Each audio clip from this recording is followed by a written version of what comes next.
സംവിധായകൻ ഡൊമിനിക് അരുണാണ്. ഈ പടത്തിൻ്റെ ക്യാമറ നിമിഷ് രവിയാണ്. നമസ്കാരം, ഞാൻ ഭാരതം. എൻ്റെ പുതിയ കോലം എങ്ങനെയുണ്ടെന്ന് പറയണം. കാരണം ഈ കോലത്തിൽ ആദ്യമായിട്ടാണ് ഒരു വീഡിയോ എടുക്കുന്നത്. അതിൽ പിന്നെ ഞാൻ വീഡിയോ എടുത്തതായിട്ട് ഓർക്കുന്നില്ല. ഒരെണ്ണം എടുത്തു മോഹൻലാലിനെ കുറിച്ചൊരു വീഡിയോ, മോഹൻലാലിൻ്റെ സിനിമയെക്കുറിച്ച് എൻ്റെ പ്രിയപ്പെട്ട ജൂഡ് ആൻ്റണി സംവിധായകനെ കുറിച്ചൊരു വീഡിയോ ചെയ്തിരുന്നു. നിങ്ങൾ കണ്ടോന്നറിയില്ല, ഷോർട്ട് വീഡിയോ ആണ്. അപ്പോൾ ഇന്ന് എനിക്ക് സംസാരിക്കാനുള്ളത്, എൻ്റെ ഭാഗത്തു നിന്ന് എനിക്ക് സംസാരിക്കാനുള്ളത് ലോക ചാപ്റ്റർ ചന്ദ്ര എന്ന സിനിമയെക്കുറിച്ചാണ്. അപ്പോൾ അത് സിനിമ കൊള്ളാവോ, പന്നെയാണോ, മോശം സിനിമയാണോ, നല്ല സിനിമയാണോ, അങ്ങനെയൊന്നുമല്ല. എനിക്കെന്താണോ എല്ലാ സിനിമയെക്കുറിച്ചും ഞാൻ പറയുന്നത് അങ്ങനെയാണ്. എനിക്കെന്താണോ ആ സിനിമയെന്ന് മനസ്സിലായത്, അല്ലെങ്കിൽ എനിക്കെന്താണോ ആ സിനിമയെന്ന് മനസ്സിലായതല്ല, എനിക്കെന്താണോ ആ സിനിമയെന്ന് കിട്ടിയത്, അതാണ് ഞാൻ നിങ്ങളുമായിട്ട് എപ്പോഴും സിനിമയെക്കുറിച്ച് പറയുമ്പം പങ്കുവെക്കുക. അല്ലാതെ ആ സിനിമ നല്ലതാണോ ചീത്തയാണോ എന്ന് പറയാൻ ഞാൻ ആളല്ല. ഒന്നാമത്തെ കാര്യം, ഒരു സിനിമ ഇന്നത്തെ കാലഘട്ടത്തിൽ, ഇന്നത്തെ ഒരു പരിതസ്ഥിതി വെച്ച് സെൻസർ ബോർഡിൻ്റെ അംഗീകാരം കിട്ടി റിലീസാകുമ്പോൾ തന്നെ അതിന് വലിയൊരു ഭാഗ്യമാണ് എന്നാണ് വിചാരിക്കുക. കാരണം പൊറോട്ട തിന്നാൻ പറ്റത്തില്ല, പൊറോട്ടയും ബീഫും ഉള്ള ഭാഗം സിനിമയിൽ വെക്കാൻ പറ്റത്തില്ല, ബീഫ് ബിരിയാണി വിളമ്പുന്ന രംഗങ്ങൾ നമ്മുടെ സിനിമയ്ക്കകത്ത് ഉൾപ്പെടുത്താൻ പറ്റത്തില്ല, അത് വിളമ്പുന്ന രംഗങ്ങൾ, പ്ലേറ്റിനകത്ത് വിളമ്പി വെക്കുന്ന രംഗങ്ങൾ പോലും ഉൾപ്പെടുത്താൻ പറ്റുകയില്ല എന്ന് പറയുന്ന ഒരു കാലഘട്ടത്തിൽ എത്തരത്തിലുള്ള ഒരു സിനിമ എടുത്ത് റിലീസാക്കിയാലും അത് റിലീസായി തിയേറ്ററിൽ വരുന്നുണ്ടെങ്കിൽ അത് ആ പ്രൊഡ്യൂസറിൻ്റെ മഹാഭാഗ്യം എന്ന് മാത്രമേ നമുക്ക് പറയാൻ പറ്റത്തുള്ളൂ. അപ്പോൾ അതിന് ചന്ദ്രയ്ക്ക് ഭാഗ്യമുണ്ടായി, ലോക സിനിമയ്ക്ക് ഭാഗ്യമുണ്ടായി, നമ്മുടെ ദുൽഖർ എന്ന പ്രൊഡ്യൂസർക്ക് ഭാഗ്യമുണ്ടായി എന്ന് ഞാൻ പറയുന്നു. അതാണ് എൻ്റെ ഏറ്റവും വലിയ സന്തോഷം. കാരണം നമുക്കിപ്പം പേടിയാണല്ലോ, ഒരു പടം പെട്ടിക്കാതിരിക്കുമോ, അനുമതി തരുമോ, അനുമതി തരുമോ എന്നല്ല, നമ്മളല്ലല്ലോ അവരല്ലേ, അപ്പം അവർ കൊടുക്കുമോ എന്നൊക്കെ പറയുന്ന ഒരു വലിയ പരിസ്ഥിതി നിൽക്കുമ്പോൾ ഏത് പടവും തിയേറ്ററിൽ വന്നാൽ, അല്ലെങ്കിൽ ആളുകൾക്ക് കാണാൻ പാകത്തിന് വന്നാൽ, അത് OTT വന്നാലും തിയേറ്ററിൽ വന്നാലും, അത് വന്നിട്ടുണ്ടെങ്കിൽ ആ പടം വിജയിച്ചു. ഇന്നത്തെ പരിസ്ഥിതിയിൽ ഇപ്പോഴത്തെ കേന്ദ്ര സർക്കാർ മാറുന്നിടം വരെ ഒരു സിനിമ റിലീസായി വരുന്നുണ്ടെങ്കിൽ അതൊരു വലിയ ഭാഗ്യമാണ്. പിന്നെ അതൊരു വിജയം കൂടി ആകുകയാണെങ്കിൽ അത് വലിയൊരു മഹാഭാഗ്യമാണ്. അങ്ങനെ ഒരു ഭാഗ്യം കൂടെ ലോക ചാപ്റ്റർ ചന്ദ്ര എന്ന സിനിമയ്ക്ക്. ഞാൻ പറയുന്ന ഉച്ചാരണത്തിന് എന്തെങ്കിലും പെശകുണ്ടെങ്കിൽ കേൾക്കുന്ന എൻ്റെ വീഡിയോ 1-2 പേരൊക്കെ കാണത്തുള്ളൂ. എന്നാലും കാണുന്നവർ എൻ്റെ ഉച്ചാരണത്തിൽ ഞാൻ പഠിക്കാനൊന്നും പോകാത്തൊരുത്തനാണ്. അപ്പോൾ എൻ്റെ ഉച്ചാരണത്തിന് എന്തെങ്കിലും പെശകുണ്ടെങ്കിൽ വലിയ യൂട്യൂബർമാരൊക്കെ മണിക്കൂറുകളോളം മിനിറ്റുകളോളം 8 മിനിറ്റ് 10 മിനിറ്റൊക്കെ ഇരുന്ന് യൂട്യൂബിൽ കൂടി ഇങ്ങനെ ചെറുപറാന്ന് വർത്തമാനം പറയുന്ന അത്രയും ഫ്ലോയിലൊന്നും പറയാൻ എനിക്കറിയത്തില്ല, അത്രയും പഠിപ്പും വിദ്യാഭ്യാസവും എനിക്കില്ല. എൻ്റേതായ രീതിക്കാണ് ഞാൻ വീഡിയോ ചെയ്യുന്നത്. അപ്പോൾ എന്തെങ്കിലും തെറ്റുകുറ്റങ്ങളുണ്ടെങ്കിൽ നിങ്ങൾ പൊറുക്കുക, നല്ലതുണ്ടെങ്കിൽ ചൂണ്ടിക്കാണിക്കുക, തെറ്റുണ്ടെങ്കിൽ അത് തെറ്റാണെന്ന് ചൂണ്ടിക്കാണിക്കുക. കാരണം അപ്പോഴാണ് എനിക്ക് നന്നായി വീഡിയോ ചെയ്യാൻ പറ്റുന്നത്. പിന്നെ എനിക്ക് സൗകര്യങ്ങൾ കുറവാണ്, ക്യാമറ ക്ലാരിറ്റി കുറവാണ്, മൈക്കിന് ചിലപ്പോൾ ക്ലാരിറ്റി കുറവായിരിക്കും. ഇതൊന്നും ഒരു സങ്കടം പറച്ചിലല്ല, ഇതൊക്കെ നിങ്ങൾ പരിഗണിക്കണം എൻ്റെ വീഡിയോ കാണുമ്പോൾ എന്നേ പറഞ്ഞുള്ളൂ, അല്ലാതെ ഞാൻ മുൻകൂർ ജാമ്യം എടുത്തതല്ല. പിന്നെ എനിക്ക് എന്താണോ ലോകത്തോട് പറയാനുള്ളത് അത് മാത്രമാണ് ഇതുവരെ ഞാൻ എൻ്റെ യൂട്യൂബ് ചാനലിൽ കൂടെ കൊടുത്തിട്ടുള്ളത്. ഒരു പ്രേക്ഷകന് കൊടുക്കാനുള്ള, പ്രേക്ഷകന് ഇച്ചിരി കട്ടിയായിപ്പോൾ, അല്ലെങ്കിൽ പ്രേക്ഷകന് കൊടുക്കാനുള്ള കണ്ടല്ലല്ല. എനിക്ക് ആൾക്കാരോട് ലോകത്തോട് പറയാനുള്ളതാണ് ഞാൻ പറയുന്നത്. അത് ഇതുവരെ അങ്ങനെയാണ് 900 വീഡിയോ ചെയ്തിട്ടുള്ളത്. ആ 900 വീഡിയോയും എനിക്കിഷ്ടമുള്ളതാണ് കൊടുക്കുന്നത്. ഇവിടെ കോഴി കൊപ്പരിക്കുന്നുണ്ട്, ഇത് ചിലപ്പോൾ കേട്ടെന്ന് വരും, ദയവായിട്ട് ക്ഷമിക്കുക. അമ്മച്ചിക്ക് കോഴി കൃഷി ഉണ്ട്. കോഴിക്കൃഷി 10-25 കോഴിയുണ്ട്, ചെറുതും വലുതെല്ലാം കൂടെ. അതെല്ലാം കൂടെ ഒരു കാക്ക പറന്ന് പോയാലും അതെല്ലാം കൂടെ കിടന്ന് ബഹളം വെക്കും. അതാണ്. അപ്പം നമുക്ക് ചന്ദ്രയിലേക്ക് വരാം. ചന്ദ്ര എന്ന സിനിമ എനിക്ക് കൈയിടിച്ചു. ഒരു കാരണമുണ്ട്, ഏറ്റവും കൂടുതൽ ഒരു കാരണമുണ്ട്. അതിനകത്ത് മാസ് ആക്ഷൻ രംഗങ്ങളോ ആക്ഷൻ ഡയലോഗുകളോ ഒന്നും അല്ല. ആ പടം എനിക്ക് ഒരു കാരണം കൊണ്ട് വലിയതായിട്ട് ഇഷ്ടപ്പെട്ടു. അതെന്തോന്ന് ചോദിച്ചാൽ, ഈ പടം കണ്ട് ഒരു 25-30 മിനിറ്റ് ആകുമ്പോഴത്തേക്കും എത്ര ടൈം ഡ്യൂറേഷൻ ഞാൻ ആ സമയത്ത് നോക്കിയില്ല. കാരണം ടൈം ഡ്യൂറേഷൻ നോക്കുമ്പോൾ ഞാൻ കണ്ടത് OTT-യിലാണ്, തിയേറ്ററിൽ പോയി കാണാൻ പറ്റിയില്ല. കാണാൻ ഒരാൾ കൊണ്ടുപോകാനുണ്ട്, പക്ഷേ ഞാൻ ആ പടം തിയേറ്ററിൽ കാണണ്ട. അതേതായാലും മസ്റ്റായിട്ടും നമുക്ക് OTT കിട്ടുമെന്ന് ഉറപ്പാണ്. അപ്പോൾ അതുകൊണ്ട് എന്തിനാ 900 രൂപ ഒരു കൊല്ലത്തേക്ക് കൊടുത്തിട്ടുണ്ടല്ലോ. അപ്പം പിന്നെ ടിക്കറ്റിന് ചാർജ് കൊടുത്തിട്ട് പിന്നെ അതിൻ്റെ കൂടെ അത് തിയേറ്ററിൽ കാണേണ്ട പടമാണ്, അതിന് കുറവൊന്നുമില്ല. അത് തെറ്റല്ല. തിയേറ്ററിൽ കാണുന്നത് തിയേറ്ററിൽ തന്നെ കാണേണ്ട പടമാണ്. അപ്പോഴാണ് കൂടുതൽ നമുക്ക് രോമാഞ്ചമൊക്കെ ഉണ്ടാകും രംഗങ്ങൾ കാണുമ്പോൾ. പക്ഷേ ഈ 2 കാരണത്താൽ എന്നെ ഒരാൾ എടുത്തുകൊണ്ട് പോകണം. പെട്രോൾ കാശ് വേണം. പിന്നെ ഒരാളുടെ ബുദ്ധിമുട്ട്, അയാളുടെ പ്രയാസം, പിന്നെ പെട്രോൾ കാശ് വേണം, പിന്നെ ടിക്കറ്റ് ചാർജ് വേണം. അപ്പോൾ ഈ 3 കാര്യം എന്നെ സംബന്ധിച്ച് ഒരു കീറാമുട്ടിയായിട്ട് നിൽക്കുമ്പോൾ തീർച്ചയായും OTT വരുമെന്ന് വിചാരിക്കുന്ന ഒരു പടം തിയേറ്ററിൽ പോയി കാണാൻ മെനക്കെടുത്തില്ല. ഞാൻ ഇന്നലെ ഒരു 5-ാം തീയതി 11-ാം മാസം 2025 OTT-യിൽ മറ്റേ നമ്മുടെ സ്റ്റാറിൻ്റെ OTT-യിൽ ഞാൻ ആ പടം കണ്ടത്. അപ്പോൾ ആ പടത്തിനെക്കുറിച്ച് പറയുകയാണെങ്കിൽ ആ രംഗം അത് ഞാൻ വിട്ടുപോയി പറയാൻ. അതാ ഇങ്ങനെ പറഞ്ഞുകൊണ്ടിരിക്കും, ഫ്ലോയിലങ്ങ് പോകുന്നതാണ്, നിങ്ങൾ ഓർക്കണേ. ആ രംഗം, ഏത് രംഗമാണ് ആ പടത്തിൽ എനിക്ക് ഏറ്റവും ഇഷ്ടപ്പെട്ടത്, എന്തുകൊണ്ടാണ് ആ പടം എനിക്ക് ഇഷ്ടപ്പെട്ടത് എന്ന് ഒറ്റ ഷോട്ടാണ്. ആ ഒറ്റ ഷോട്ടേ ഉള്ളൂ. ആ ഒറ്റ ഷോട്ട് മതി എനിക്കിഷ്ടപ്പെടാം. അല്ലാതെ ഞാൻ നേരത്തെ പറഞ്ഞതായതുകൊണ്ട് റിപ്പീറ്റ് ചെയ്യുന്നില്ല. അല്ലാതെ മറ്റ് കാരണങ്ങൾ പലർക്കും പലത് കാണും. കല്യാണി പ്രിയദർശനെ ഇഷ്ടമുള്ളവർ കാണും, അവരുടെ ഡയലോഗ് കേൾക്കാൻ ഇഷ്ടമുള്ളവർ വരും, അത് കാണാൻ വരും. അതൊന്നുമല്ല എനിക്കിഷ്ടം വന്നത് ആ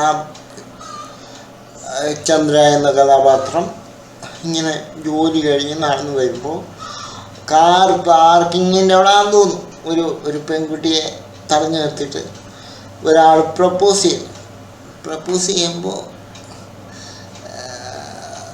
ആ കുട്ടി നിഷേധിച്ചോളെ പോക്കറ്റിൽ നിന്ന് ആസിഡ് എടുക്കുന്നു.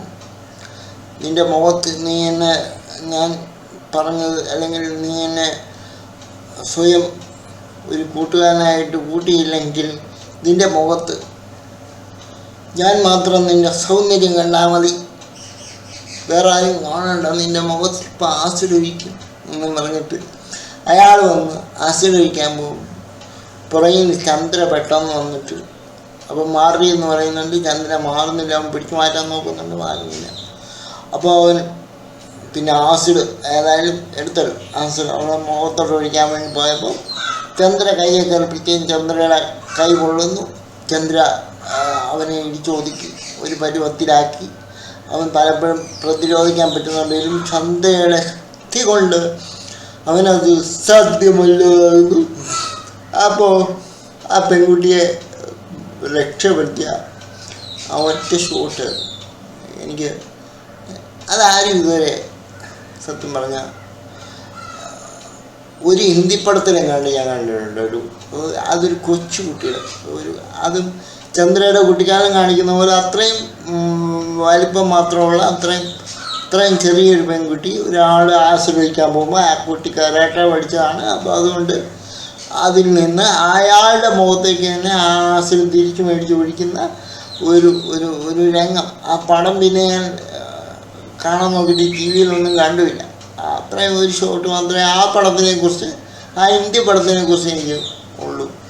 അപ്പോൾ ഈ ചന്ദ്ര ഇങ്ങനെ വന്ന് ആശ്രയിക്കാൻ പറ്റുന്നതിനെ ഭിത്തിയോട് കൂട്ടിച്ചേർത്ത് ഇടിച്ചിട്ട് ആ ആസിഡ് അയാളുടെ കയ്യിൽ തന്നെ വീണ് ആസിഡ് ചന്ദ്രയുടെ കൈയും പൊള്ളുന്നുണ്ട്. ഏതായാലും അമാനുഷിക ശക്തി ആയിട്ടുള്ള ഒരാളായിട്ട് ചന്ദ്രയുടെ കൈ പൊള്ളാതിരുന്നില്ല. പിന്നെ അതിപ്പോൾ മാറിയെന്നൊന്നും എനിക്കറിയത്തില്ല. പൊള്ളി, അത് രണ്ടുപേരെയും കൈ പൊള്ളി, അവൻ്റെ കൈ പൊള്ളി. ആ കുട്ടി രക്ഷപ്പെട്ടു. അവിടുന്ന് മാറുന്നതിന് മുമ്പ് ചന്ദ്ര ആ കുട്ടിയോട് പറയുന്നുണ്ട്, ഈ കാര്യം നമ്മൾ രണ്ടുപേരും മാത്രം അറിഞ്ഞാൽ മതി എന്ന് പറയുന്നുണ്ട്. ആ ഒരു സീൻ എനിക്ക് ഭയങ്കരമായിട്ട് ഇഷ്ടപ്പെട്ടു. കാരണം ഇനി അതിനുള്ള കാരണം പറയും. അതൊരു മമ്മൂട്ടിക്കോ മോഹൻലാലിനോ ചെയ്യാൻ പറ്റുന്ന, എല്ലാവർക്കും ചെയ്യാൻ പറ്റുന്ന ഒരു കാര്യമാണല്ലോ. ചന്ദ്ര ചെയ്തുകൊണ്ടാണോ, അതൊരു പെണ്ണായതുകൊണ്ടാണോ? അല്ല. ഞാനിങ്ങനെ ഏറ്റവും കൂടുതൽ കാണുന്ന ആകാശവാണിയും ദൂരദർശനും. അതുകൊണ്ട് എനിക്ക് ഇച്ചിരി നന്മമനം ഉള്ളിൽ കൂടുതലാണ്. അപ്പോൾ ആകാശവാണിയും ദൂരദർശനുമാണ് ഞാൻ ഏറ്റവും കൂടുതൽ കാണുന്നത്. അപ്പോൾ അതുകൊണ്ട് തന്നെ നന്മ ഇച്ചിരി കൂടുതലാണ്. നന്മ ഉള്ളിൽ ഇങ്ങനെ പതഞ്ഞ് പൊങ്ങി വരും. പക്ഷെ നടക്കാൻ വയ്യാത്തവനാണ് പതഞ്ഞ് പൊങ്ങി വന്നിട്ട് താന്നു പോവും. അത്രയേ ഉള്ളൂ. അല്ലാതെ നമ്മളെ കൊണ്ട് പ്രത്യേകിച്ച് ഒന്നും ചെയ്യാൻ പറ്റത്തില്ല. ആകാശവാണി കേൾക്കുക, ദൂരദർശൻ കാണുക എന്നൊക്കെയുള്ള ഒരു ഇത് മാത്രമല്ലേ ഉള്ളൂ. നമുക്ക് പ്രത്യേകിച്ച് ഒന്നും ചെയ്യാൻ പറ്റത്തില്ല. നമ്മൾ വാച പഠിച്ചാൽ മിണ്ടാതിരിക്കണമെന്ന് പറയുന്നവർ മാത്രമേ ഈ ലോകത്തുള്ളൂ. അല്ലാതെ ഇപ്പം പറയുന്നതിന് എന്തെങ്കിലും കാര്യമുണ്ടെന്ന് ഏതെങ്കിലും ഒരു മനുഷ്യൻ പറഞ്ഞതായിട്ട് ഞാൻ കേട്ടതായിട്ടും എനിക്ക് ഓർമ്മയില്ല. എന്നിട്ട് ഞാനിങ്ങനെ നരയ്ക്കുന്നു ആകുമ്പോട്ടെ. അപ്പോൾ എനിക്ക് ആ നന്മവരം ഇഷ്ടമായതുകൊണ്ട്, അല്ലെങ്കിൽ ഞാൻ ഒരു നന്മവരത്തെ വിശ്വസിക്കുന്ന ഒരാളായതുകൊണ്ട് ആ ഒരു സീൻ എനിക്ക് ഭയങ്കരമായിട്ട് ഇഷ്ടപ്പെട്ടു. അതിനുള്ള കാരണം പറഞ്ഞു വന്നപ്പോഴാണ് ആകാശവാണിയും ദൂരദർശനും കൂട്ടുപിടിച്ച് പോയത്. അപ്പോൾ അതിനുള്ള കാരണമെന്ന് പറഞ്ഞാൽ എന്നാന്ന് ചോദിച്ചാൽ, ഈ പറയുന്ന ചന്ദ്ര വന്ന് രക്ഷിച്ചത്, ചന്ദ്ര പോകുന്നു, അവളോട് പറയുന്നു, ഓക്കെ പറഞ്ഞു, എല്ലാം കഴിഞ്ഞു. ഞാൻ എപ്പോഴും അതിനുള്ള കാരണം, ആ സീൻ എനിക്ക് ഭയങ്കരമായിട്ട് ഇഷ്ടപ്പെടാനുള്ള കാരണം ഞാൻ എപ്പോഴും ഓർക്കാറുണ്ട്. ഈ 18 വയസ്സിന് താഴെയുള്ള പെൺകുട്ടികളെ ശാരീരികമായി ബുദ്ധിമുട്ടിക്കുന്ന, അവർ അനുവാദമില്ലാതെ അവരുടെ ശരീരത്തിൽ തൊട്ട് അവരെ ബുദ്ധിമുട്ടിക്കുന്ന എല്ലാ മക്കളുടെ മുമ്പിലൊന്നും എനിക്ക് ചേർക്കാൻ പറ്റത്തില്ലല്ലോ. എനിക്കിത് പോകണമല്ലോ. അതുകൊണ്ട് എല്ലാ മക്കൾക്കും ശിക്ഷ കൊടുക്കാൻ ഒരു ശക്തി ഇവിടെ ഉയർന്നു വരണം. ഈ 6-7 വയസ്സുള്ള പിള്ളേരെ, പ്രത്യേകിച്ച് പെൺപിള്ളേരെ ദ്രോഹിക്കുന്ന എല്ലാ മക്കൾക്കും ശിക്ഷ കൊടുക്കാൻ ഒരു ശക്തി ഇവിടെ ഉണ്ടായിരുന്നെങ്കിൽ, അപ്പോൾ 18 വയസ്സിന് മേളിലുള്ളവരെ ബുദ്ധിമുട്ടിച്ചാൽ, ശാരീരികമായി ബുദ്ധിമുട്ടിച്ചാൽ പ്രശ്നമൊന്നും ഇല്ലയെന്ന് നിങ്ങൾ ചോദിച്ചേക്കാം. അതൊന്നും അല്ല. ഈ 18 വയസ്സിന് താഴെയുള്ള പിള്ളേർ പൊതുവെ ഒരു പാവങ്ങളായിരിക്കും, ദുർബലരായിരിക്കും. അപ്പോൾ അവർക്ക് പ്രതിരോധിക്കാൻ ചിലപ്പോൾ പറ്റിയെന്ന് വരത്തില്ല. പ്രത്യേകിച്ച് 6-7 വയസ്സുള്ള 8-9 വയസ്സുള്ള പിള്ളേർ, അവർക്ക് പ്രതിരോധിക്കാൻ പറ്റിയെന്ന് വരത്തില്ല. അപ്പോൾ ഏത് ദൈവമുണ്ടെങ്കിലും, ഏത് കർത്താവുണ്ടെങ്കിലും, ഏത് അള്ളാഹുണ്ടെങ്കിലും, ഏത് കൃഷ്ണനുണ്ടെങ്കിലും, കൃഷ്ണനാണെങ്കിൽ പ്രത്യേകിച്ച് പെൺകുട്ടികളോട് വലിയ കൂട്ടാണല്ലോ. പെൺകുട്ടികൾ ഏറ്റവും കൂടുതൽ വിളിക്കുന്ന കൃഷ്ണനെ. അപ്പോൾ ഏത് മതമാണെങ്കിലും, ഏത് ദൈവമാണെങ്കിലും ആ ഒരു സമയത്ത് പെൺകുട്ടികളെ ദുഷ്ടമൂല് ശോചീലികമായി ദ്രോഹിക്കാൻ വരുന്ന ആ രംഗം വരുമ്പോൾ, അല്ലെങ്കിൽ ആ ഒരു സിറ്റുവേഷനിൽ, ആ ഒരു സെക്കൻഡിൽ എന്തെങ്കിലുമൊക്കെ ശക്തി ആരെങ്കിലുമൊക്കെ പ്രയോഗിച്ച് അത് ദൈവത്തിൻ്റെ രൂപത്തിലോ ഏതെങ്കിലുമൊക്കെ ഒരു രൂപത്തിലോ ഒക്കെ ഒന്ന് പ്രതിരോധിച്ച് അവരെ ഒന്ന് കീഴ്പ്പെടുത്തി അവരെ ഒന്ന് പേടിപ്പിച്ചെങ്കിലും വിടാൻ ഏതെങ്കിലും ഒരു ശക്തി ദൈവം തമ്പുരാൻ ഏതെങ്കിലുമൊക്കെ പല ദൈവങ്ങളുണ്ടല്ലോ. അപ്പോൾ ഏതെങ്കിലുമൊക്കെ ദൈവം തമ്പുരാന്മാർ വന്നിരുന്നെങ്കിൽ എന്ന് പലപ്പോഴും ഞാൻ ആഗ്രഹിച്ചിട്ടുണ്ട്. പക്ഷേ എനിക്ക് ഇതുവരെ അങ്ങനെ ഒരാളെ കാണാൻ പറ്റിയിട്ടില്ല, കണ്ടുപോയിട്ടില്ല, ചെയ്തിട്ടില്ല. എൻ്റെ അടുത്ത് ദൈവം വന്നിട്ടുണ്ടെന്ന് ഞാൻ വിശ്വസിക്കുന്നുണ്ട്. എൻ്റെ പല ഭയങ്കരമായ ബുദ്ധിമുട്ട് വന്നിരുന്ന സമയത്തും പലരും ദൈവത്തിൻ്റെ രൂപത്തിൽ വന്ന് എന്നെ സഹായിച്ചിട്ടുണ്ട്. അത് നമുക്ക് പിന്നീട് ഒരു വീഡിയോ പറയാം.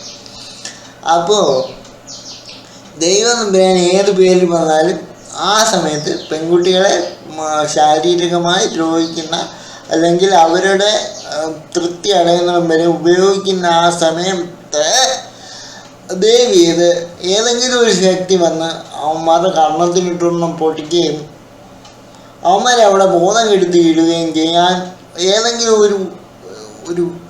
ഒരു അമാനുഷിക ശക്തിയോ മനുഷ്യ ശക്തിയോ ഉണ്ടായിരുന്നെങ്കിൽ ആ സെക്കൻഡിൽ തന്നെ തരണം. അത് കഴിഞ്ഞ് വന്നിട്ട് വീഡിയോയിലും ക്യാമറയും പറഞ്ഞു വെച്ചാൽ ഞാനുണ്ടായിരുന്നെങ്കിൽ ചെയ്യാമായിരുന്നു എന്ന് പറയുന്നതിനെക്കാട്ടി അത് കഴിഞ്ഞിട്ട് ആരെങ്കിലും വരുന്നതിനെക്കാട്ടി നല്ലത് ആ സംഭവം നടക്കുന്നതിന് തൊട്ട് മുമ്പേ ചന്ദ്രൻ വന്ന പോലെ ആരെങ്കിലും വന്ന് എല്ലാ പെൺകുട്ടികളെയും രക്ഷിച്ചിരുന്നെങ്കിൽ നന്നായിരുന്നേനെന്ന് വർഷങ്ങളായിട്ട് എനിക്ക് ചിന്തിക്കാൻ കഴിവുള്ള കാലം തൊട്ട് ഞാൻ ആഗ്രഹിക്കുന്നുണ്ട്.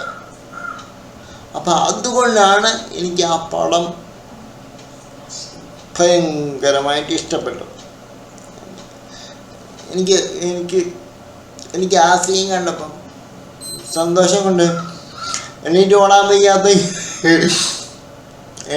പിന്നെ ഒരു കാര്യം പറയുമ്പോൾ എല്ലാം പറയണമല്ലോ. എനിക്ക് ഈ എക്സൈറ്റ്മെൻറ്റ് വരുമ്പം ഒരുമാതിരി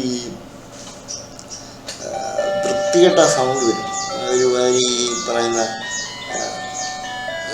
ആ എക്സ്പ്രഷൻ എല്ലാം കൂടെ കൂട്ടിയിട്ട് ഒരുമാതിരി കുഴഞ്ഞ മറിഞ്ഞ ഒരു സൗണ്ട് വരും.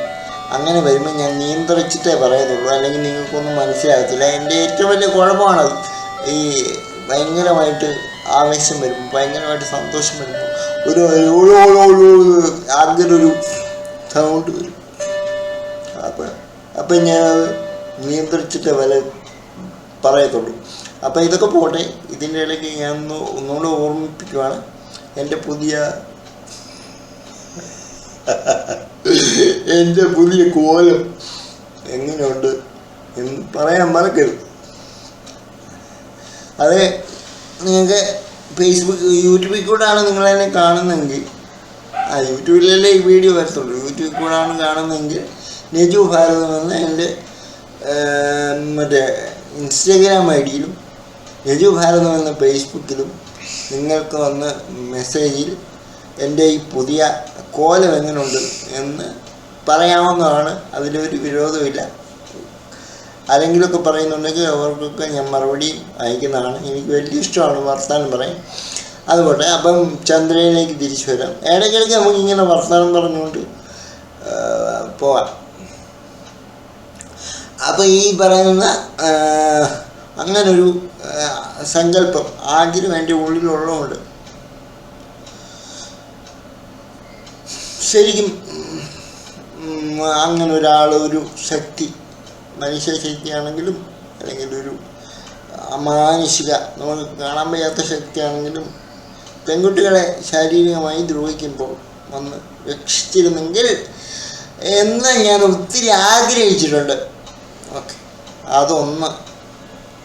പിന്നെ രണ്ടാമത്തെ കാര്യം, ഇതിനോട് കൂട്ടിച്ചേർത്ത് എനിക്ക് അമ്മമാരോടും അച്ഛന്മാരോടും പള്ളിയിലേക്കനല്ലാവരും പിതാക്കന്മാരോടും ഒരു അപേക്ഷയുണ്ട്.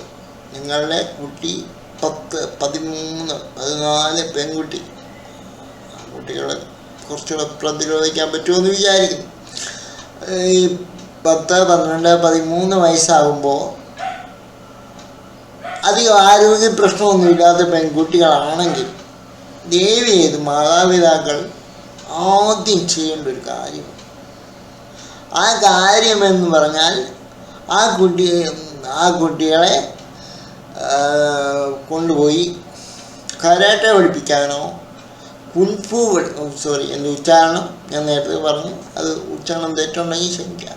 കുൻഫു പഠിപ്പിക്കാനോ കരാട്ടെ പഠിപ്പിക്കാനോ തൈക്കോണ്ടോ പഠിപ്പിക്കാനോ എന്തെങ്കിലും ഒരു പ്രതിരോധിക്കാനുള്ള എന്തെങ്കിലും ഒന്ന് പഠിപ്പിക്കാൻ നിങ്ങൾ ഇനി മനസ്സ് കാണിക്കണം. 13 വയസ്സാണ് അതിന് പറ്റിയ കറക്റ്റ് പ്രായം എന്ന് ഞാൻ വിചാരിക്കുന്നു. അപ്പോൾ ഇതിലേതെങ്കിലും ഒരു കലാരൂപം, അതൊരു കലാരൂപവും കൂടെയാണ്, അതുകൊണ്ടാണ് ഒരു കലാരൂപവും അതിനോടൊപ്പം പ്രതിരോധിക്കാൻ പറ്റിയ ഒരു കലയും ഒരു സംഭവം ആയ ഈ പറഞ്ഞ തൈക്കൊണ്ടോയോ അല്ലെങ്കിൽ ഈ പറഞ്ഞ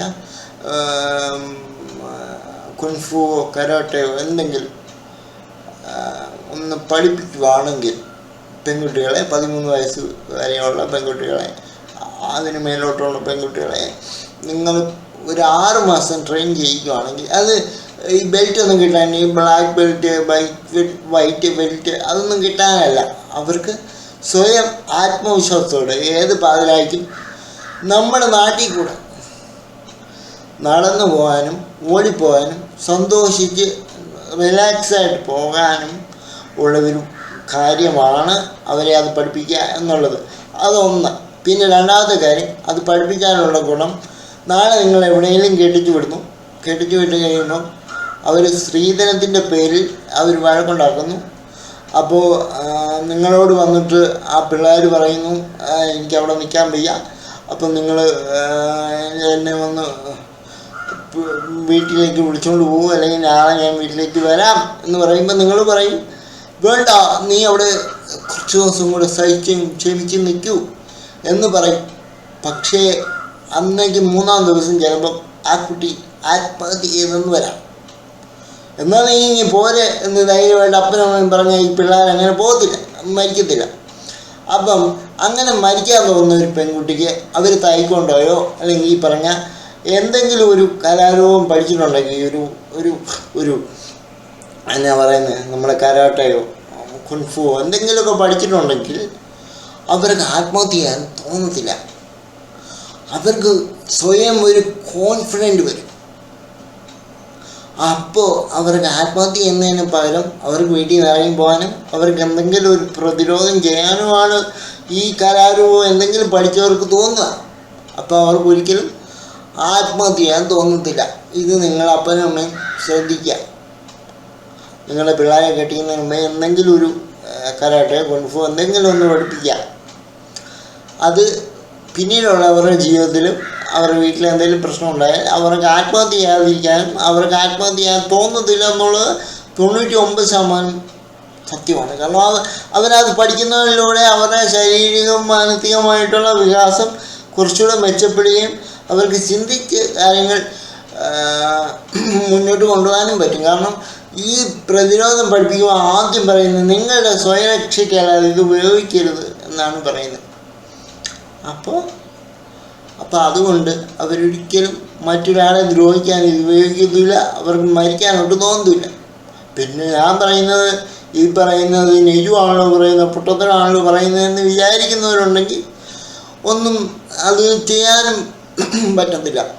അതല്ല, നിങ്ങൾ ഒരാളെങ്കിലും ഞാൻ പറയുന്നത് ശരിയാണെന്ന് വിചാരിച്ചാൽ നിങ്ങൾ കൂടുതൽ പേരൊന്നും വേണ്ട, ഒരാളെങ്കിലും ഞാൻ പറയുന്നത് കൂടുതൽ ശരിയാണെന്ന് ഒരാളെങ്കിലും വിചാരിച്ചാൽ എന്നോടൊന്ന് അറിയിക്കുക.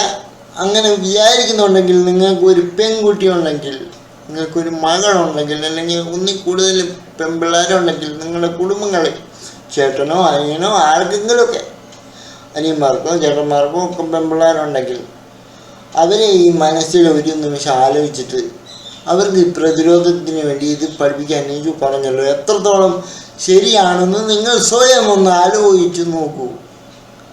അപ്പം തൊട്ട് അവരുടെ ജീവിതം മാറി. ഇപ്പം ഞാൻ പറയാം, ഞാൻ ഈ പറയുന്ന എനിക്ക് ഹൈറ്റ് ഭയങ്കര പേടിയാണ്, ഞാൻ മറിഞ്ഞു വീഴും. ഇപ്പോൾ ഹൈറ്റ് ഭയങ്കര ഹൈറ്റുള്ള ഒരു ഉദാഹരണം പറഞ്ഞാൽ ഒരു കല്യാണത്തിന് പോയാൽ എന്നെ ആ സ്റ്റേജിൽ പിടിച്ച് കയറ്റി ഒരു ഫോട്ടോയ്ക്ക് വേണ്ടി ഇരുത്തിയാൽ എല്ലാം കൂടി ഇടിഞ്ഞു പൊളിഞ്ഞു വീഴുന്ന പോലെ തോന്നും എനിക്ക് ഹൈറ്റിൽ പോകുമ്പോൾ എനിക്ക് ആക്രോഫോബിയായ പേടിയാണ്, ഭയങ്കര പേടിയാണ്. ഇപ്പം എല്ലാം കൂടെ മറിഞ്ഞു വീഴുള്ളൂ, ഞാനിപ്പം മറിഞ്ഞു വീഴുള്ളൂ, വീൽ ചെയർ ഉരുണ്ട് പോലും, എന്നെ പിടിക്കാൻ ആരുമില്ലോ, കല്യാണസ്ഥലമില്ലേ, ഇങ്ങോട്ട് ഉരുണ്ട് പോയ ആൾക്കാർ പിടിക്കത്തില്ലല്ലോ എന്നൊക്കെ ഓർക്കുമ്പോൾ എനിക്ക് പേടിയാണ്. ഈ പേടിച്ച് കൂടുതലായി ഞാനായിട്ട് പറയുന്നത് പെൺകുട്ടികളെ ദയവ് ചെയ്ത് എന്തെങ്കിലും ഒരു കരാട്ടെ കുൻഫുവോ അല്ലെങ്കിൽ എന്തെങ്കിലും ശാരീരികമായി മെയ് വഴക്കമുള്ള എന്തെങ്കിലും ഒന്ന് പഠിപ്പിക്കുകയാണെങ്കിൽ ഏറ്റവും നന്നായിരിക്കും. അവരുടെ ആരോഗ്യവും മാനസികമായിട്ടുള്ള വികാസം എളുപ്പം സംഭവിക്കുകയും അവർക്ക് കൂടുതൽ കാര്യങ്ങൾ കുറച്ച് സമയത്തിനുള്ളിൽ തിങ്ക് ചെയ്തെടുക്കാനുള്ള ആരോഗ്യവും അല്ലെങ്കിൽ തലച്ചോറിനുള്ള അതിനുള്ള വികാസവും ഉണ്ടാകുമെന്നാണ് ഞാൻ പഠിച്ചിടത്തോളം. ഞാനിത് പഠിച്ചെന്നല്ല, ഇതിനെക്കുറിച്ച് ആലോചിച്ചിടത്തോളം പഠിച്ചിടത്തോളം ഞാൻ കേട്ടിടത്തോളം മനസ്സിലാക്കിയിട്ടുള്ളൂ. അപ്പം ഞാൻ പറഞ്ഞത് എന്തെങ്കിലുമൊക്കെ ആർക്കെങ്കിലുമൊക്കെ മനസ്സിലായിട്ടുണ്ടെങ്കിൽ അതുപോലെ ചെയ്യുക, ചിന്തിക്കുക. ഓക്കെ, പിന്നെ ചന്ദ്രയിലേക്ക് തിരിച്ചു വരാം. ഇപ്പം 3-4 കാര്യം വേറെയായി, ക്ഷമിക്കാം. പിന്നെ എനിക്ക് ഒരു വലിയ സംശയം വന്നത്, എനിക്ക് ഭയങ്കരമായിട്ട് ഈ കഥയിൽ ചോദ്യമില്ല എന്നൊരു പഴമൊഴിയുണ്ട്. എന്നാലും ഞാൻ ചോദിക്കട്ടെ, ഇത് പറഞ്ഞുകൊണ്ടിരിക്കുമ്പോൾ ഞാൻ വേറൊരു കഥ പറയാം. അപ്പം എന്നാലും ഞാൻ ഒരു കാര്യം പറയട്ടെ. ഈ പറയുന്ന കഥയിൽ ചോദ്യമില്ല എന്നൊക്കെ പറയുന്നുണ്ടെങ്കിലും ഞാനൊരു കാര്യം പറഞ്ഞോട്ടെ. ഒരു പെൺകുട്ടിയെ അപ്പുറത്തെ ഫ്ലാറ്റിൽ താമസിക്കുന്ന ഒരാൾ ജനലിൽ കൂടെ കാണുന്നു. അപ്പം തൊട്ട് അവളെ കാണാൻ കൊള്ളാം, അവളെ ഒന്ന് കണ്ടിരുന്നെങ്കിൽ, അവളെ ഒന്ന് മുട്ടിയിരുന്നെങ്കിൽ എന്ന് വിചാരിക്കുന്ന വെറും ആൺകുട്ടികളൊന്നും ഇപ്പം കേരളത്തിലില്ല എന്നാണ് എൻ്റെ ഒരു അറിവ്. ഇപ്പം ഇനി എൻ്റെ കാര്യം പറയാം. അത് പറയാൻ വേണ്ടിയല്ല, ഇത് പറഞ്ഞപ്പോൾ പറയണം എന്നോർത്തിട്ട് പറയുക. അപ്പോൾ അങ്ങനെ ഒരു ജല്ലിക്കൂടെ ഒരാളെ കണ്ടു, അപ്പുറത്ത് കൂടെ താമസിക്കുന്നവനോട് പറയുന്നു, അയ്യോ നല്ലൊരു പെൺകുട്ടി വന്നു, നമ്മൾ ഇത്രയും ദിവസം ഇവിടെ താമസിച്ചിട്ട് കണ്ടില്ലല്ലോ, ഫ്ലാറ്റിൽ താമസിച്ചിട്ട് കണ്ടില്ലല്ലോ എന്ന് പറയുന്നു. അപ്പം തൊട്ട് അവനെ ഇടയ്ക്കിടയ്ക്ക് ജനലിലവിടെ അവൾ വന്നിട്ടുണ്ടോ, അവളെ ഒന്ന് കാണാമല്ലോ, അവളെ കാണാൻ അത്യാവശ്യം കുഴപ്പമില്ല, നല്ലൊരു കൊച്ചാ, ഒന്ന് കാണാമല്ലോ എന്ന് പറയുന്ന ഒരു ടൈപ്പ് ഒരു വികാരം, ഒരു ചിന്ത അവൻ്റെ ഉള്ളിൽ അപ്പുറത്ത് താമസിക്കുന്ന ഫ്ലാറ്റിൽ താമസിക്കുന്നതിൽ ഒരുത്തൽ, എല്ലാവർക്കും ഇല്ല കേട്ടോ, ഒരുത്തൽ. അവൻ നിർഭാഗ്യവശാൽ ആ പടത്തിലെ നായകതുല്യനായിട്ടുള്ള അല്ലെങ്കിൽ നായികതുല്യനായിട്ടുള്ള ഒരു കഥാപാത്രമാണ് സംഭവിച്ചു. അപ്പോൾ ഇപ്പോഴത്തെ ഒരു തലമുറയിലുള്ള ഒരാളും ഒരു പെൺകുട്ടിയെ കണ്ടാണ് കൊള്ളാമല്ലോ, റോഡിൽ കൂടെ പോകുമ്പോൾ നോക്കുമായിരിക്കും, നല്ല വെച്ചാണ്, കൂടെ ഒരാളുണ്ടെങ്കിൽ ഇടേണ്ട ഒരു പെൺകൊച്ചു പോന്നു എന്ന് പറയുമായിരിക്കും. അവിടെ തീർന്നു. പിന്നെ അവരെ ഇങ്ങനെ ഫോളോ ചെയ്യാനോ അല്ലെങ്കിൽ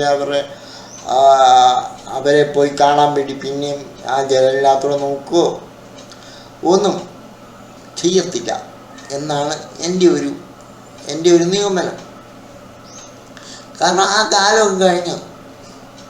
ഇപ്പം എത്ര പേര് ഇപ്പം നടക്കാൻ വയ്യാതെ എനിക്കാണെങ്കിൽ ആൾക്കാരെ പോയി പുറത്ത് പോയി കാണാൻ പറ്റത്തില്ല നോക്കാം.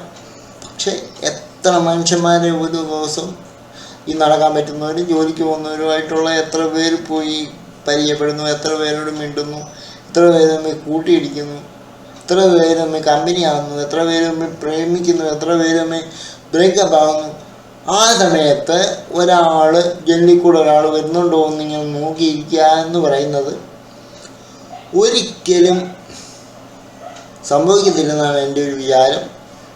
ഇപ്പം എൻ്റെ ഒരു കാര്യം ഞാൻ പോട്ടെ, എനിക്കൊരു കുറേ പേര് 29 വയസ്സാകുമ്പോൾ തൊട്ട്, അതിന് മുമ്പേ കല്യാണം കഴിക്കണമെന്ന് ആഗ്രഹമില്ലായിരുന്നു. 29 വയസ്സായപ്പോൾ തൊട്ട് എന്തൊക്കെയോ ഉണ്ടെങ്കിലും ഒറ്റയ്ക്കാണെന്ന് തോന്നി തുടങ്ങിയപ്പം ആരെങ്കിലുമൊക്കെ കല്യാണം കഴിക്കാനുണ്ടാകണം, അല്ലെങ്കിൽ ആരെങ്കിലുമൊക്കെ കല്യാണം കഴിക്കാൻ ഉണ്ടാകണമെന്ന് ആഗ്രഹിച്ചിരുന്നു. അത് നടന്നില്ല. അപ്പം കമ്പനി അടിക്കാനെങ്കിലും ആരെങ്കിലുമൊക്കെ ഉണ്ടായിരുന്നെങ്കിൽ എന്ന് ഞാനിങ്ങനെ ആഗ്രഹിച്ചു, തീവ്രമായി ആഗ്രഹിക്കുന്നു. ഞാൻ പോലും എനിക്ക് പുറത്തോട്ട് ഇറങ്ങാൻ വയ്യാത്തൊരാളാണെന്ന് ഓർക്കണം. ഞാൻ പോലും ഒരു പെൺകുട്ടിയെ കണ്ടാൽ ആ പെൺകുട്ടി തൊട്ടടുത്ത് വന്ന് താമസിച്ചാൽ ഹലോ എന്നാണ്ട് വിശേഷം എന്ന് പറഞ്ഞിട്ട് അവരോട് സൗഹൃദം പങ്കുവെക്കുകയും അല്ലെങ്കിൽ ഒരു ജസ്റ്റ് ഒന്ന് നോക്ക്, പിന്നീട് അവരെ കാണുമ്പം മാത്രം കാണാൻ വേണ്ടി ശ്രമിക്കാതിരിക്കുകയും കാണുമ്പോൾ മാത്രം കൂട്ടുകൂടാൻ ശ്രമിക്കുകയും ചെയ്യുന്ന മനുഷ്യനാണ് ഞാൻ. എൻ്റെ കാര്യമാണ് കേട്ടോ. എന്നാൽ ഒരാൾ ജീവിതത്തിലേക്ക് വരണമെന്ന് ഏറ്റവും കൂടുതൽ ആഗ്രഹിക്കുന്ന ഒരാളും കൂടാണ് ഞാൻ പോലും അങ്ങനെ ചെയ്യത്തില്ല. അപ്പം പിന്നെ ഈ ലോകത്ത് ഓടി നടക്കാനും ഈ ലോകത്ത് ഏറ്റവും കൂടുതൽ തിരക്ക് പിടിച്ച് ഓടി നടക്കാനും പറ്റുന്ന ഒരു ആൺപിള്ളേർക്ക്, അതും ബാംഗ്ലൂർ പോലുള്ള ഒരു നഗരത്തിൽ ഒരു പെൺകുട്ടിയെ മാത്രം ആലോചിച്ചുകൊണ്ടിരിക്കുകയാണ്, ഒരു പെൺകുട്ടിയെ മാത്രം ജനലിൻ്റെ അപ്പുറത്ത് വരുന്നുണ്ടോ എന്ന് നോക്കിയിരിക്കത്തില്ല എന്ന് കഥയും തിരക്കഥ എഴുതിയ ആൾ മനസ്സിലാക്കിയില്ലല്ലോ എന്നുള്ളതിൽ എനിക്ക് സങ്കടമുണ്ട്. അപ്പോൾ എനിക്ക് പിന്നെ വേറൊരു കാര്യം ഭയങ്കരമായിട്ട് ഇഷ്ടപ്പെട്ടു. അത് മേക്കപ്പ് കൊണ്ടാണോ പിന്നെ ഈ ക്യാമറ വർക്ക് കൊണ്ടാണോ ഒരു വില പ്രത്യേകമായി എന്തെങ്കിലും ചേർത്താണോ ഒന്നും അറിയത്തില്ല. പല സിറ്റുവേഷനിലും കല്യാണി പ്രിയദർശൻ എന്ന നടിക്ക് ഒരു വല്ലാത്ത ഐശ്വര്യം ഉണ്ടായിരുന്നു. വലിയൊരു ഐശ്വര്യം ഉണ്ടായിരുന്നു. സാധാരണ ആ കുട്ടിയുടെ സിനിമകളിൽ ആ കുട്ടി വരുമ്പോൾ സുന്ദരിയാണ്, ഓക്കെ, സമ്മതിച്ചു, എല്ലാം റെഡിയാണ്, ഓക്കെ, കുഴപ്പമൊന്നുമില്ല, നല്ല മിടിക്കാണ് കാണാൻ, ഓക്കെ. അതിൽ കവിഞ്ഞ് ഒരു ലുക്ക് ആ കുട്ടിക്കുണ്ടായിരുന്നു, ഒരു ഐശ്വര്യം ആ കുട്ടിക്കുണ്ടായിരുന്നു. അപ്പോൾ അതെങ്ങനെ സംഭവിച്ചു എന്ന്, ചിലപ്പോൾ ഡ്രസ്സിങ്ങിൻ്റെ ആയിരിക്കും, ചിലപ്പോൾ ഇമ്പോർട്ട് ചെയ്ത ഡ്രസ്സായിരിക്കും. 30 കോടി രൂപയ്ക്ക്, അല്ല സോറി 35 കോടിക്കോ, സോറി എത്ര കോടിക്കാ, 300 കോടിക്കോ, എത്രങ്ങാണ്ട് കോടിക്കങ്ങാണ്ട്, അങ്ങനെ 350 കോടിക്കങ്ങാണ്ടല്ലേ ഉള്ളൂ ആ പടം. വളരെ കുറച്ചല്ലേ പിടിച്ചെന്ന് പറഞ്ഞു, ഞാൻ മറന്നുപോയി എത്ര. 35 കോടി, സോറി 300 കോടിയല്ല, 200 കോടി ഇപ്പം ആയെന്ന് പറയുന്നു, 275 കോടി ഇപ്പം ആയെന്ന് പറയുന്നു. ഇപ്പോഴും തിയേറ്ററിലുണ്ട് സിനിമ. അപ്പം അതല്ല, അങ്ങനെ ആണെങ്കിലും ഈ പറയുന്ന എല്ലാ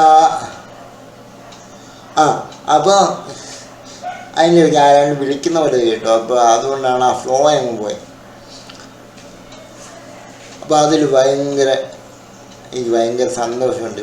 മറ്റേത് പടത്തിനെക്കാട്ടി ഈ പടത്തിനകത്ത് കല്യാണി പ്രിയദർശൻ ഭയങ്കര ഐശ്വര്യമായിട്ടിരിക്കുന്നു,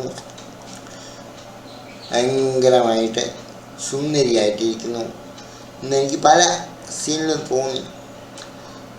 അത് പിന്നെ നമ്മുടെ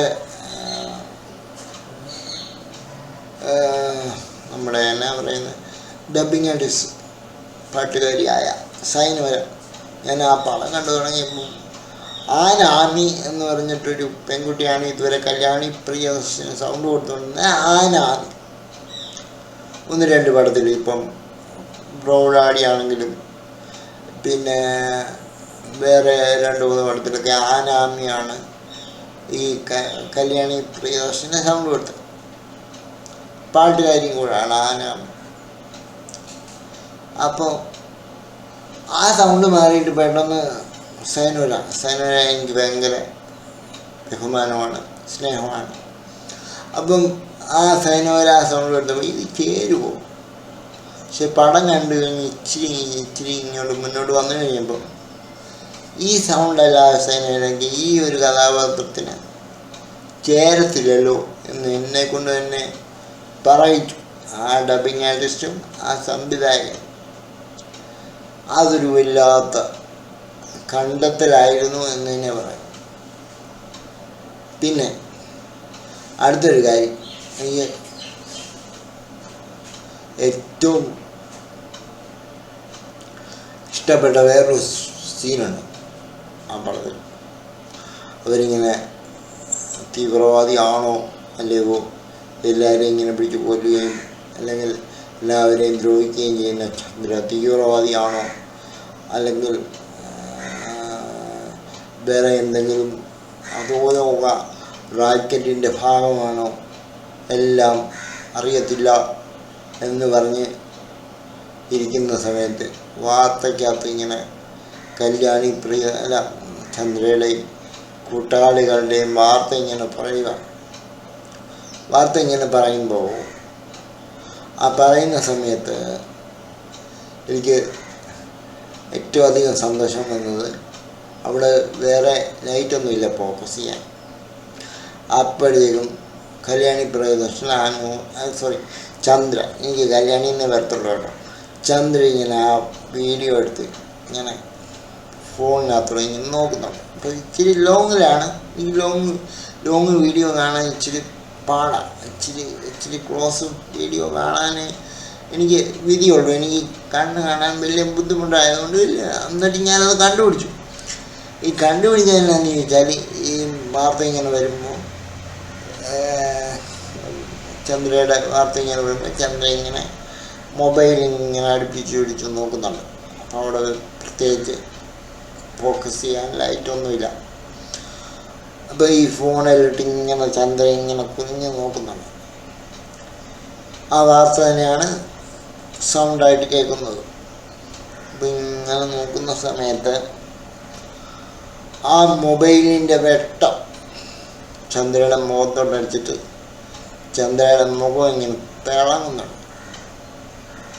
ആ ഒരു തിളക്കം, ആ ഒരു ഷോട്ട് എനിക്ക് ഭയങ്കരമായിട്ട് ഇഷ്ടപ്പെട്ടു. ഭയങ്കരമെന്ന് പറഞ്ഞാൽ ദൃശ്യങ്ങൾ കാണാൻ ബുദ്ധിമുട്ടുള്ള എനിക്ക് അത്രത്തോളം ആ രംഗം ഇഷ്ടപ്പെട്ടെങ്കിൽ അതെന്ത് എത്രത്തോളം ബ്രില്യൻ്റ് ആയതായിരിക്കും ആ ലൈറ്റ് ഡിപ്പാർട്ട്മെൻറ്റും ആ ഒരു ക്യാമറമാനും ആ ഒരു സംവിധായകനും ഒക്കെ ഈ പറഞ്ഞ സിനിമയിൽ ഉൾപ്പെടുത്തിയിരിക്കുന്നത്. പിന്നെ ഇപ്പം ആ ഒരു ആദ്യം പറഞ്ഞ ആ രക്ഷിക്കുന്ന ആ പെൺകുട്ടിയെ ആസിഡിൽ നിന്ന് രക്ഷിക്കുന്ന സീനും, പിന്നെ ഈ പറഞ്ഞ ആ ഒരു ലൈറ്റ് മുഖത്തൊക്കെ അടിക്കുന്ന സീനും ആണ് എനിക്ക് ഏറ്റവും കൂടുതൽ ഇഷ്ടപ്പെട്ടത്. സിനിമ കുഴപ്പമില്ല, കണ്ട് രസിക്കാനുള്ളതുകൊണ്ട്, സിനിമയായിട്ട് കണ്ടാൽ കണ്ട് രസിക്കാനുള്ളതുകൊണ്ട് എനിക്കിഷ്ടപ്പെട്ടു. ഇഷ്ടപ്പെട്ടതിൻ്റെ കാരണം ആണ് ഇത്രയും പറയാൻ ശ്രമിച്ചത്. ഇനിയും ഒരുപാടൊക്കെ പറയാനുണ്ടായിരുന്നു, എത്ര പറഞ്ഞാലും നമുക്ക് തീരത്തില്ലല്ലോ. അപ്പോൾ അതുകൊണ്ട് ഞാൻ തൽക്കാലം ഇതിവിടെ നിർത്തുക. ഏതായാലും എനിക്ക് പടം ഇഷ്ടപ്പെട്ടു. എനിക്ക് ഇഷ്ടപ്പെട്ടതിലുപരി എനിക്ക് ഇങ്ങനെയുള്ള കുറച്ച് കാര്യങ്ങൾ നിങ്ങളോട് അറിയിക്കണമായിരുന്നു. ഈ പടം അതിനൊരു കാരണമായി എന്നുള്ളതിൽ സന്തോഷം. എനിക്കിഷ്ടപ്പെട്ടു. കല്യാണി പ്രിയദർശൻ പെട്ടെന്ന് കല്യാണം കഴിച്ചു പോകാതെ ഇനിയും നല്ല നല്ല സിനിമകൾ ചെയ്യണം എന്ന് ഞാൻ ആഗ്രഹിക്കുന്നു, പ്രാർത്ഥിക്കുന്നു. ഏതെങ്കിലുമൊക്കെ പടം കല്യാണി പ്രിയദർശൻ തിയേറ്ററിൽ വന്നിട്ട് എനിക്ക് കാണാൻ പോകണമെന്ന് ആഗ്രഹമുണ്ട്. ഈ പറഞ്ഞ നമ്മുടെ ഭഗത് വാസനിൻ്റെ വൈഫുണ്ടല്ലോ, എന്നാ ഓം ശാന്തി ഹുസൈനി കഥാവിനിട്ട് നസ്രിയയെ ഒന്ന് സ്ക്രീനിൽ കാണണമെന്ന് വലിയ ആഗ്രഹമായിരുന്നു. അങ്ങനെ ഞാൻ പോയി. ഈ മറ്റേ സൂക്ഷ്മദർശിനി കണ്ടു. അതിൽ ഭയങ്കര സന്തോഷം. പിന്നെ വേറൊരു കാര്യം കൂടെ പറയട്ടെ. അതിലെനിക്ക് വരുമ്പോൾ അത് പറയുമ്പോൾ നിങ്ങളെന്നെ കളിയാക്കി ചിരിക്കരുത്. കളിയാക്കി ചിരിക്കുക എനിക്കറിയാം, എന്നാലും സാരമില്ല. ഈ പറഞ്ഞ കല്യാണി പ്രിയദർശൻ എല്ലാ സമയത്തും രണ്ട് കാര്യം കൂടെ പറയാനുണ്ട്. അതോടെ പറയും, മറന്നുപോയി ഞാൻ പറയാം, ഇപ്പോഴാണ് ഓർത്ത്. എല്ലാ സമയത്തും മിക്ക സമയത്തും കല്യാണി പ്രിയദർശൻ അതിനകത്ത് ഉപയോഗിച്ചിരിക്കുന്ന മുടി കെട്ടിയ സ്റ്റൈല് പോണിറ്റെയില. എനിക്ക് പെൺപിള്ളേർ പോണിറ്റെയിൽ കെട്ടുന്നത് ഭയങ്കര ഇഷ്ടമാണ്. അത് നല്ല വൃത്തിയായിട്ട് പോണിറ്റെയിൽ കെട്ടുവാണെങ്കിൽ ഏറ്റവും നല്ലതാണ് കാണാൻ എന്ന് വിശ്വസിക്കുന്ന ഒരു മനുഷ്യനാണ് ഞാൻ. പിന്നെ ഞാനൊരു കാര്യം ചോദിച്ചത്, നൂറ്റാണ്ടുകളായി ഒരു കാര്യം കൂടെ എനിക്ക് ഈ പടത്തെക്കുറിച്ച് സംശയമുണ്ട്. കഥയിൽ ചോദ്യമില്ല എന്ന് ആവർത്തിച്ചുകൊണ്ട് ഞാൻ പറയും. നൂറ്റാണ്ടുകളായി ഞാൻ ജീവിക്കുന്നു എന്ന് ആ നായക കഥാപാത്രത്തോട് നസ്ലിൻ അവതരിപ്പിച്ച കഥാപാത്രത്തോട് പറയുന്നുണ്ട്. ആ ഒരു കുട്ടിയായിരുന്ന ചന്ദ്ര വളർന്ന് മുതിർന്ന കാണാൻ നല്ല ലുക്കുള്ള ഒരു പെൺകുട്ടി ആയതിനു ശേഷം പിന്നെന്തുകൊണ്ട് ഒരു രൂപമാറ്റം ചന്ദ്രയ്ക്ക് സംഭവിച്ചില്ല എന്ന് എനിക്കൊരു വലിയ സംശയമുണ്ട്. നൂറ്റാണ്ടുകളായിട്ട് ഒരു കൊച്ചുകുട്ടിയിൽ നിന്ന് ചന്ദ്ര വലുതാകുന്ന കാലഘട്ടം ആയിരുന്നു. അല്ലെങ്കിൽ അതിനകത്ത് പറയണമായിരുന്നു, ഇത്ര വർഷത്തിലൊരിക്കലാണ് ഞങ്ങളുടെ രൂപം മാറുന്നത് എന്ന് പറയണമായിരുന്നു. പറഞ്ഞില്ല. ഈ ആ പെൺകുട്ടിയിൽ നിന്ന് വളർന്ന് കാണാൻ ലുക്കുള്ള ഒരു ചന്ദ്രയായി കഴിഞ്ഞപ്പോൾ അവിടെ തന്നെ വളർച്ച മുരടിച്ചു പോയി. പിന്നെ അങ്ങോട്ട് വളർന്നില്ലല്ലോ. നെസ്ലിനോട് പറയുന്നുണ്ടല്ലോ, സണ്ണി എന്നല്ലേ സണ്ണിയോട് പറയുന്നുണ്ടല്ലോ, നൂറ്റാണ്ടുകളായി ഒരു നാട്ടിൽ 20 വർഷത്തിൽ കൂടുതൽ നിൽക്കാൻ എനിക്ക് അവകാശമില്ല. നൂറ്റാണ്ടുകളായി ഞാൻ ജീവിക്കുന്നു, നൂറ്റാണ്ടുകളായി ഞാൻ ഓരോന്നും ചെയ്തുകൊണ്ട് നടക്കുന്നു, പല രാജ്യത്തും, ഇതുവരെ സ്വീഡനിലായിരുന്നു എന്നൊക്കെ പറയുന്നുണ്ടല്ലോ. അപ്പം ചെറുപ്പത്തിൽ നിന്ന് വളർന്നു വലുതായി ഒരു കാണാൻ കൊള്ളാവുന്ന ലുക്കിലായപ്പം ദൈവം എന്നെ അവിടെ അങ്ങ് ലോക്ക് ചെയ്ത് വെച്ചു ചന്ദ്രനെ. എനിക്കത് മനസ്സിലായില്ല. നിങ്ങളത് എനിക്കൊന്ന് പറഞ്ഞു തരണേ. നിങ്ങൾക്ക് മനസ്സിലായവർ ഒന്ന് പറഞ്ഞു തന്നെ, എന്തുകൊണ്ട് ചന്ദ്രയുടെ രൂപം മാറിയില്ല, പിന്നീട് മാറിയില്ല എന്ന് ഒന്ന് പറയാം. അത് കല്യാണി പ്രിയദർശനായിട്ട് തന്നെ, അല്ലെങ്കിൽ ആ ഒരു രൂപത്തിൽ തന്നെ വേണമെങ്കിൽ അങ്ങനെ കൂടെ ഒരു സാധ്യത ഉണ്ടാകുന്നല്ലേ. ഞാൻ നീലി തൽക്കാലം പെട്ടെന്ന് കേരളത്തിലുള്ള ഒരു കല്യാണി പ്രിയദർശൻ്റെ രൂപം എടുക്കുവാണ് എന്നൊരു സാധ്യതയും കൂടി, അങ്ങനെ ഒരു സാധ്യതയും കൂടി ഒരു ഫോട്ടോയോ എന്തെങ്കിലും ഇങ്ങനെ കാണുമ്പോൾ ഈ പെണ്ണ് കൊള്ളാം, എന്നാൽ ഈ രൂപം ഞാനങ്ങ് എടുക്കുവാണ് എന്നൊരു, നമ്മൾ ഈ കുട്ടിക്കാലത്തിനകത്തൊക്കെ ആ പയ്യൻ്റെ രൂപം കുട്ടിക്കാലൻ സ്വീകരിക്കുമല്ലോ, ഒരു മാസ്റ്റർ രഘുവോ ആ പുള്ളിയുടെ എങ്ങാണ്ട് ഒരു രൂപം, ചെറിയൊരു രൂപമല്ലേ കുട്ടിച്ചാത്തനെ എടുക്കുന്നത്. പിള്ളേർ കൊടുക്കുന്ന ഫോട്ടോയിൽ നിന്നല്ലേ കുട്ടിച്ചാത്തൻ ആ രൂപം സ്വീകരിക്കുന്നത്. പിള്ളേർക്ക് മറ്റുള്ള രൂപങ്ങളെല്ലാം പേടിയാണ്. പാമ്പിൻ്റെ രൂപം, പഴുതാലയുടെ രൂപമൊക്കെ പേടിയാണ്. ഇപ്പം കുട്ടിച്ചാത്തന് ഈ രൂപം വേണം എന്ന് പറഞ്ഞിട്ടൊരു ഫോട്ടോ കാണിക്കുമ്പോഴാണ് കുട്ടിച്ചാത്തനാകുന്നത്. മമ്മൂട്ടിയുടെ മറ്റേ നമ്മുടെ കുട്ടിച്ചാത്തൻ്റെ മമ്മൂട്ടിയുടെ ഭൂതം, ഈ പട്ടണത്തിൽ ഭൂതത്തിനകത്ത് ജിമ്മിയങ്ങളിനെ പോലെ ആകണം എന്ന് പറഞ്ഞിട്ടാണല്ലോ പിള്ളേർ പറയുമ്പോഴാണല്ലോ രൂപം മാറുന്നത്. അപ്പം പറയുന്നുണ്ടല്ലോ, ഇനി എനിക്ക് ഈ രൂപം മാറാൻ അവകാശമില്ല, കാരണം മനുഷ്യൻ്റെ രൂപം ഒരിക്കൽ മാത്രം സ്വീകരിക്കാൻ പറ്റത്തുള്ളൂ, പിന്നെ എനിക്കത് മാറ്റാൻ പറ്റില്ല. ഒരു സിനിമ പോസ്റ്ററോ എന്തെങ്കിലും കാണിച്ചിട്ട്, അല്ലെങ്കിൽ അവരെന്തെങ്കിലും ഒരു പടം, ഏതെങ്കിലും ഒരു നൂറ്റാണ്ടിൽ ജീവിച്ചിരിക്കുന്ന ഒരു സ്ത്രീയുടെ പടം കാണുമ്പോൾ ഇങ്ങനെ അവരവരും തപ്പിപ്പോകുമല്ലോ, മിസ്റ്ററിയൊക്കെ തപ്പിപ്പോകുന്ന ഒരു ചന്ദ്രയാണല്ലോ, ഒരു നീലിയാണല്ലോ, അത് ആദ്യം പറയുന്നുണ്ട്.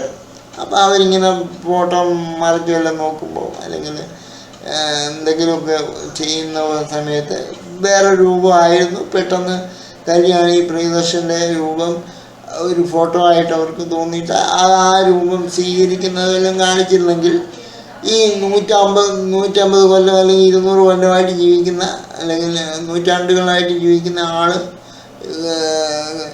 ചന്ദ്രയുടെ രൂപം കടമെടുത്തതായിട്ട് വല്ലതും കാണിക്കാമായിരുന്നു. അല്ലാതെ ഈ 200 കൊല്ലം അല്ലെങ്കിൽ 150 കൊല്ലം അല്ലെങ്കിൽ അത്രയും നൂറ്റാണ്ടായിട്ട് കുട്ടിയായിട്ട് വളർന്നു വന്ന ചന്ദ്ര അവിടെ ലോക്കാക്കപ്പെട്ടത് അല്ലെങ്കിൽ ചന്ദ്രയായിട്ട് തന്നെ നിൽക്കപ്പെട്ടത് എന്തുകൊണ്ടാണ് എന്ന് ആ രൂപം തന്നെ അങ്ങനെ സ്റ്റേബിളായിട്ട് അവിടെ ഉറച്ചു നിന്നത് എന്തുകൊണ്ടാണെന്ന് എനിക്ക് മനസ്സിലായില്ല. എന്തായാലും ഒരു ഒരു ഒരു ഒരു സിനിമ, അതും കഥയിൽ ഒട്ടും നമുക്ക് എന്തും കാണിച്ചു കൂട്ടാൻ പറ്റുന്ന ഒരു കഥയാകുമ്പം നമുക്കതിൽ ചോദിക്കുന്നതിൽ അർത്ഥമില്ല. എന്നാലും എൻ്റെ ഒരു 1-2 സംശയം നിങ്ങളോട് പറഞ്ഞതേ ഉള്ളൂ. അപ്പം എൻ്റെ ഈ സംശയം നിങ്ങൾക്കും വന്നിട്ടുണ്ടെങ്കിൽ അല്ലെങ്കിൽ നിങ്ങൾക്ക് എൻ്റെ ഈ സംശയത്തിൽ എന്തെങ്കിലും ഒരു